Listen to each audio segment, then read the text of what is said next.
σεβαστών πρεσβυτέριων, ευλαβές εκκλησίασμα. Ύστερα από μία ζωηρά συζήτηση που είχε ο Κυριός μας με τους μαθητάς του, ακούστηκαν τα λόγια αυτά του σημερινού Ευαγγελίου. Γιατί είχε συζήτηση ζωηρά μάλιστα με τους μαθητάς του ο Κύριος? Τους δίδασκε και τους ομιλούσε και προσπαθούσε να τους προειδεάσει, να τους προετοιμάσει για τα μέλλοντα να συμβούν. Και είπε πως ο Υιός του ανθρώπου παραδοθήσεται της αρχιερεύσει και της γραμματεύσει. Και αυτοί οι άνθρωποι θα τον θανατώσουν, αλλά θα αναστηθεί κατά την τρίτη ημέρα. Και ο θερμότερος όλων, όπως γνωρίζουμε, ο Πέτρος, αντέστη στα λόγια αυτά, διαφώνησε και επετίμα τον Κύριον.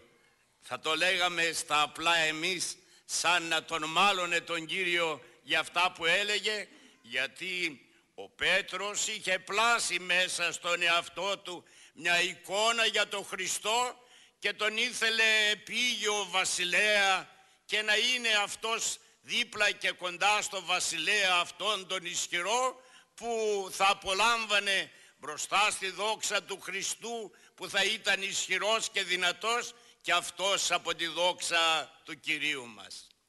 Και τότε ο Κύριος μας είπε ένα σκληρό λόγο στον Πέτρο. Τι τον είπε? Τον είπε Σατανά. Γιατί? Διότι ου φρονείς τα του Θεού, αλλά τα των ανθρώπων. Δεν σκέφτεσαι θεϊκά, αλλά σκέπτεσαι ανθρώπινα. Και εξ αφορμής αυτού του διαλόγου που κάνανε, είπε ο Κυριός μας, «Ως της θέλει ο πίσω μου ελθύν, απαρνησάς το εαυτόν, αράτω των σταυρών αυτού και ακολουθήτω με». Βεβαίως δεν βίασε κανένας, ούτε τον Πέτρο ούτε τους άλλους μαθητάς, να ακολουθήσουν τον Χριστό. Τους έστελνε ένα προσκλητήριο και ελεύθερα ήδη επέλεξαν, ήδη προτίμησαν και ήδη αποφάσισαν να ακολουθήσουν τον Χριστό όπου και αν υπάγει.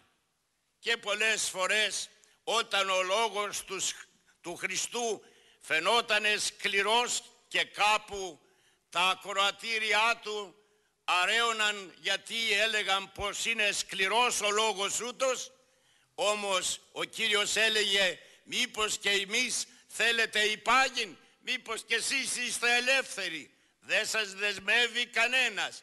Γι' αυτό λέμε ότι το Ευαγγέλιο είναι το κατεξοχήν βιβλίο της ελευθερίας του ανθρώπου. Ο Θεός σέβεται την ελευθερία του ανθρώπου. Το Ευαγγέλιο δεν απαγορεύει τίποτε, και οι λέξεις απαγορεύεται, το ρήμα απαγορεύεται, δεν υπάρχει μέσα στο Ιερό Ευαγγέλιο. Τι λέγει όμως? Λέγει ότι αυτό είναι αλήθεια και το άλλο είναι ψέμα.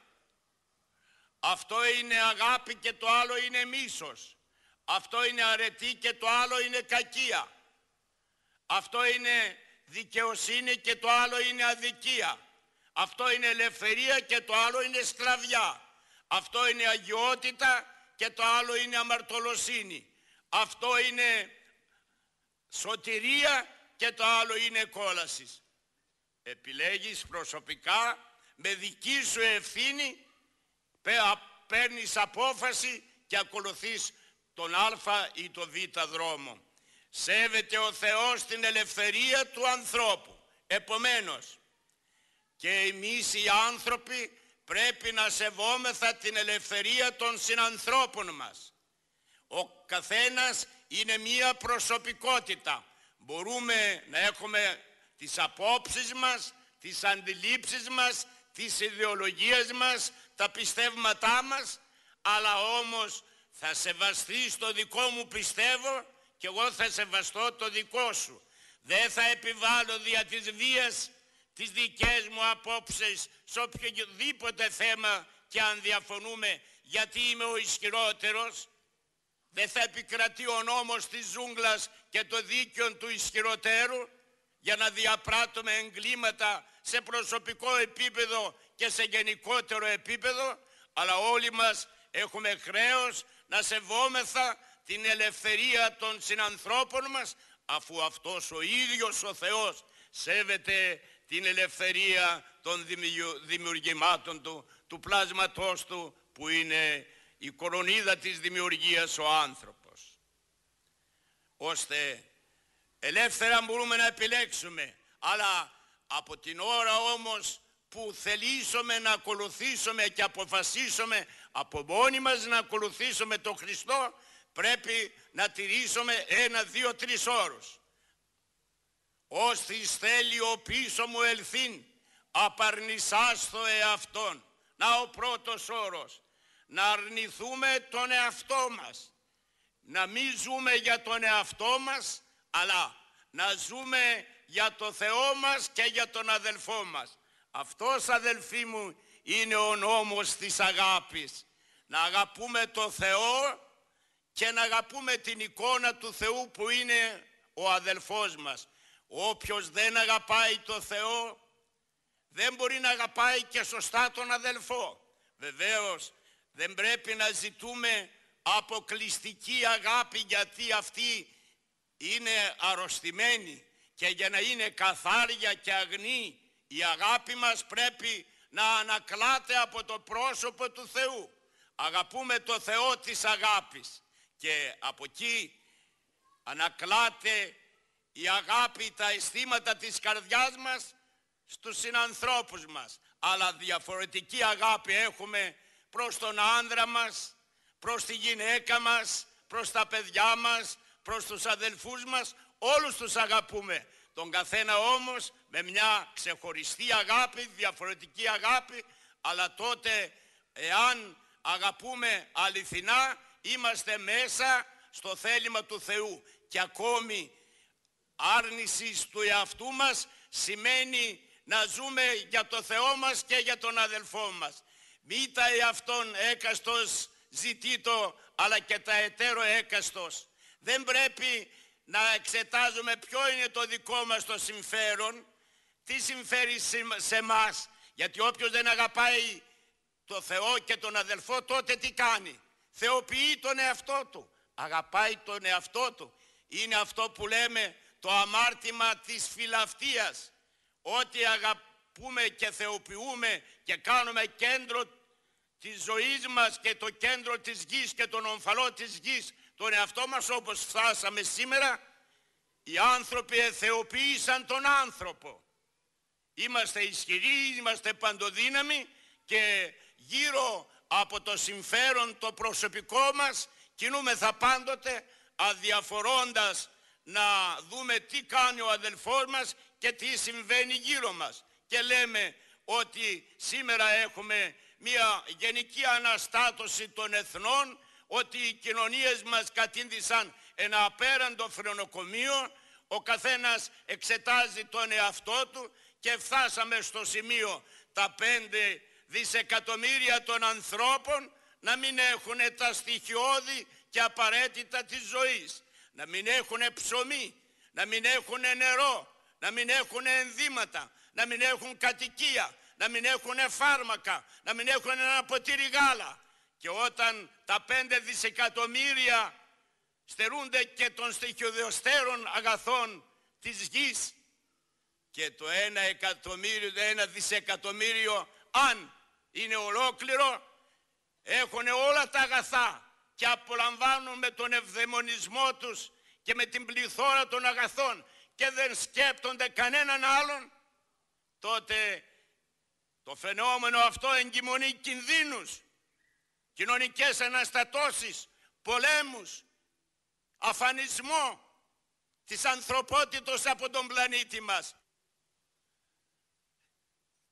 Θα μπορούσαμε να πούμε επ' αυτού, αδελφοί μου, αυτό που έλεγε ο Απόστολος Παύλος: «Ζω δε ουκέτι εγώ, ζει δε εν εμεί Χριστός». Δεν ζω πλέον εγώ, αλλά ζει μέσα μου ο Χριστός. Και όταν στις καρδιές όλων των ανθρώπων υπάρχει ο ζωντανός Χριστός, τότε πεθαίνει ο θεοποιημένος άνθρωπος, γιατί ανασθένεται ο νεκρός Χριστός και κυβερνάει τη σκέψη μας, τη γλώσσα μας, την καρδιά μας. Εκείνος ρυθμίζει τους χτύπους της και εκείνος καθορίζει τη γραμμή πλεύσεως της ζωής του καθενός ανθρώπου. Όσοι στελειοποιήσουμε ελθύν, απαρνησάς το εαυτόν. Είδατε τι λέτε? Εγώ πλέον ό,τι είχα να κάνω το έκανα. Εγώ την έζησα τη ζωή μου. Τώρα δεν ζω για μένα, ζω για τα παιδιά μου. Θέλω να τακτοποιήσω τα παιδιά μου, να αποκαταστήσω τα παιδιά μου, να τα δω να ευημερούν και να ευτυχούν. Έτσι δεν ζεις για τον εαυτό σου, αλλά ζεις για τα παιδιά σου. Όποιος θέλει να είναι μαθητής του Χριστού δεν πρέπει να ζει για τον εαυτό του, αλλά να ζει για το Θεό του και για την εικόνα του Θεού, τον συνάνθρωπό του. Και το δεύτερο, ο δεύτερος όρος, το απαρνησάς το εαυτόν, αράτω των σταυρών. Να σηκώσουμε το σταυρό μας. Η ζωή είναι ένας κικαιώνας θλίψεων και δοκιμασιών. Την κοιλάδα του κλαθμόνος θα την περάσουμε όλοι μας. Εδώ κανένας δεν μπορεί να ξέρει τι δράμα παίζεται στην καρδιά του καθενός. Ο καθένας ξέρει τον πόνο του, τη θλίψη του, τη δικαιμασία του, και ο καθένας μας ξέρει πότε οι βρύσες των ματιών μας γίνονται πληγές από τα δάκρυα. Ο καθένας μας ξέρει τη ματωμένη του καρδιά. Ο καθένας μας ξέρει το βάσανό του και τη στενοχώρια του. Και όλοι μας έχουμε ένα σταυρό προσωπικό και οικογενειακό. Αυτός που έχει ένα δύσκολο παιδί, αυτός που έχει μια δύσκολη γυναίκα, αυτή που έχει ένα δύσκολο άνδρα, αυτός που έχει ένα δύσκολο προϊστάμενο, αυτός που έχει ένα δύσκολο συνάνθρωπο που συνεργάζεται επί καθημερινής βάσεως, αυτός είναι ο σταυρός. Πρέπει όλοι μας, αδελφοί μου, να σηκώσουμε το σταυρό μας. Ο Χριστός δεν μας υπόσχεται ανεύσεις, απολαύσεις και ειδονές, αλλά μας δείχνει το μαρτύριο, την ανηφοριά, τη στενοπό, την κορυφή, το Γολγοθά, τα αγκάθια, τα αίματα, τη θυσία, το θάνατο. Κρατηθείτε όρθιοι στις θλίψεις. Κρατήστε υψηλό και ακμαίο το φρόνημα και αγωνιστείτε γενναία και θα νικήσετε. Παρηγορήστε, παρηγορήστε και ελπίζετε και μην απογοητεύεστε στις δυσκολίες και στα πολλά προβλήματα που όλοι μας συναντούμε στη ζωή μας. Αράτω των σταυρών αυτού και ακολουθείτε με. Ο άλλος όρος για να είμαστε μαθητές του Χριστού. Να ακολουθούμε τον Χριστό. Πότε? Να τον ακολουθούμε στα κρογιάλια, να τον ακολουθούμε στις βουνοπλογές, να τον ακολουθούμε όταν μοιράζει ψωμί, όταν από τα χείλη του βγαίνει εκείνη η μελιστάλακτος διδασκαλία, να τον ακολουθούμε όταν όλα πάνε καλά, όταν όλα μας έρχονται βολικά, όταν έχουμε όλα τα αγαθά, όταν δεν έχουμε προβλήματα, όταν δεν έχουμε δυσκολίες, όταν δεν έχουμε θλίψεις, τότε τον ακολουθούμε τον Χριστό.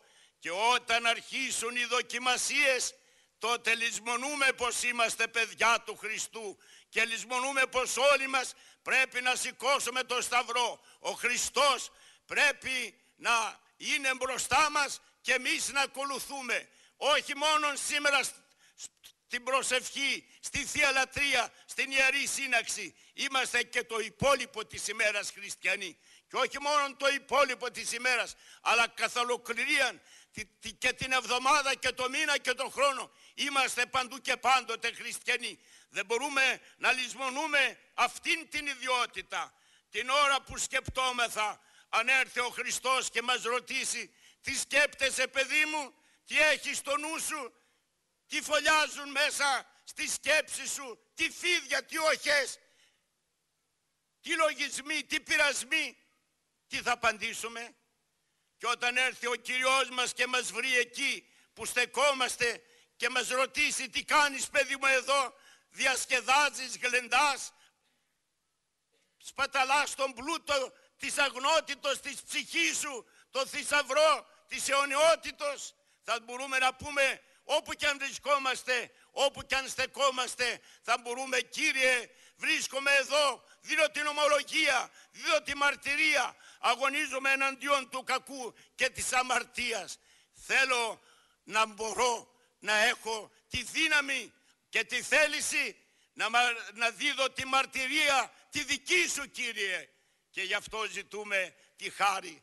Και βλέπετε οι τάξεις των χριστιανών αραιώνουν όταν ο Χριστός ανηφορίζει στο Γολγοθά. Οι πάντες τον εγκαταλείπουν και όλοι τον προδίδουν.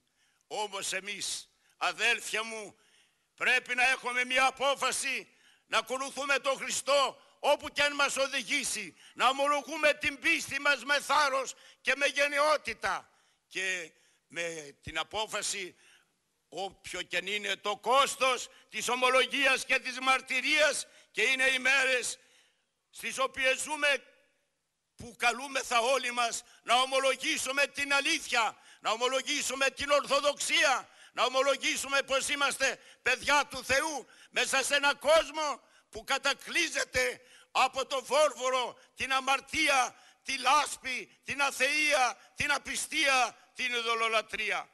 Αυτοί αδελφοί μου είναι οι όροι τους οποίους θέτει σε όλους μας ο Κύριος, προκειμένου να περπατήσουμε στη στράτα του Θεού και να είμαστε παιδιά του Χριστού.